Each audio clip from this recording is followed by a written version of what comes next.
Welcome to our virtual class video. My name is Clemente and my partners for this video were Eric and Ashley. We want to talk a little bit about the differences between face-to-face and virtual classrooms. One of the main differences is that in face-to-face, you actually have that immediate time to clarify something. In case you misunderstood something, in case you didn't understand something exactly, you have the person right in front of you and you can actually ask them right away what they actually meant. And on the other hand, in virtual classrooms, it's a bit more difficult because we're all on different time schedules. For some of us, we're in different time zones. So maybe sometimes we have a question that doesn't get answered right away. And, we begin to think, is this person ignoring us? Is this person not wanting to answer our questions? What did they mean with this? That's one of the biggest problems when it comes to virtual classrooms, not having the person right in front of you. That's why we decided to make this video to give some examples of the ways that things are misunderstood in a virtual classroom. So I hope you guys enjoy. One issue that can arise in a virtual classroom are when students post off-topic comments in the discussion board. Let's take a look at an example. Here, Eric is posting his thoughts on the components of 21st century learning, hoping to spark a discussion. In response, Ashley makes a comment on Eric's recent trip to China.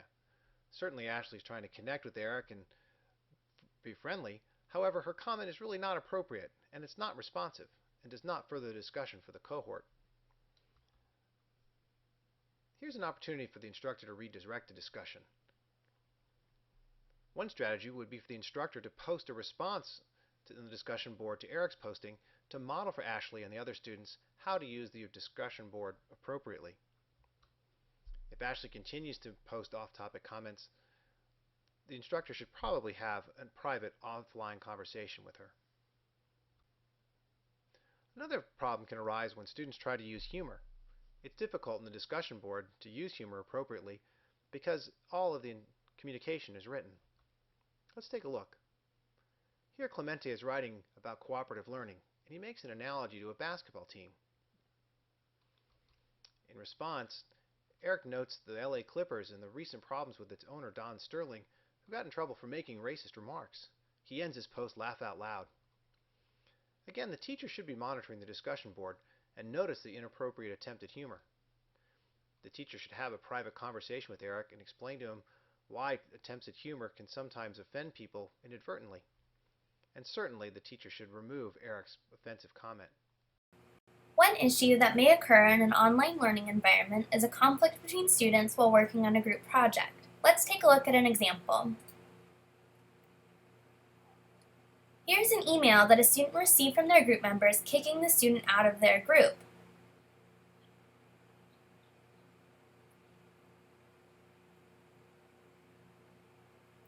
In response, the student decided to send an email to her teacher. She asked the teacher to please take care of the situation for her.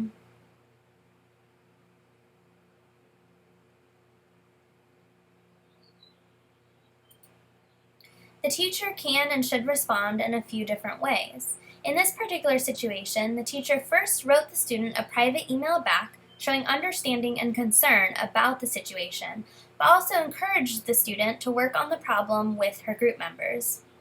The teacher also offered to act as a mediator in case they were not able to come up with a common solution that they all agreed upon. In addition to this email, the teacher should remind the class of the expectations while working in groups and the common respect we should show each other. The teacher should also plan to arrange the students into different groups in the future to prevent further conflict between these same students. There can be misunderstandings when writing messages or comments on each other's posts because we don't know each other's characters other than what has been disclosed during the meeting. For our first example, we have a discussion board. Ashley posts her feelings and thoughts on college readiness versus career readiness. Clemente decides to respond and give his opinion. However, Ashley feels like this was a personal attack and decides to write back.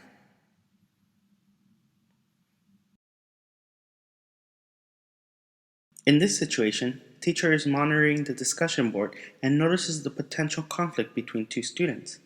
Teacher can choose to either monitor the situation or post a public response reminding people to maintain a polite discussion focusing on the issues.